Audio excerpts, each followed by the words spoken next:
Pervasive cultural associations link men, but not women, with raw intellectual brilliance.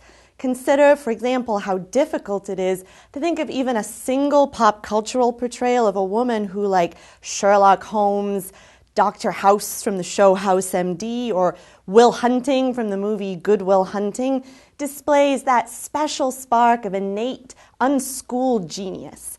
Women who are presented as intellectually accomplished tend, like Hermione Granger, to also be portrayed as incredibly hardworking and diligent. Women's accomplishments are seen as grounded in long hours poring over books, rather than in some kind of raw brilliance. These ambient stereotypes have concrete and powerful implications for women's representation across academic disciplines. When asked to consider what it takes to succeed, academics give very different answers depending on their chosen field. In some fields, success is viewed primarily as a matter of hard work and dedication, but in others, success is seen as requiring a special, unteachable spark of brilliance.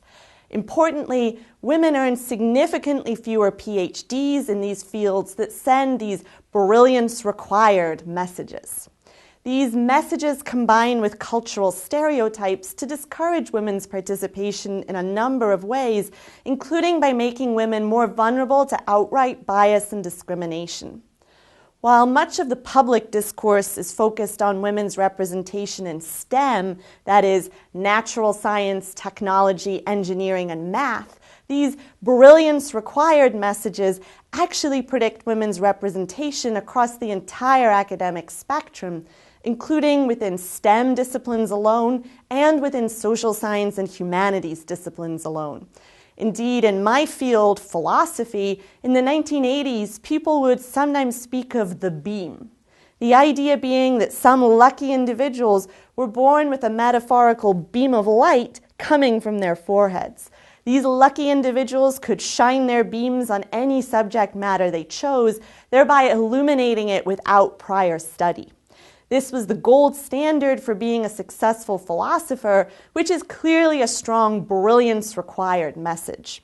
It's perhaps no surprise then that women are as underrepresented in philosophy as they are in many STEM disciplines. These findings suggest that academics who wish to increase the diversity of their fields should pay particular attention to the messages they send concerning what's required for success. The fact is that any of us who are successful in our fields only got there through incredible amounts of hard work and dedication. We should let our students know this, not let anyone think we just shone our beams and that was that.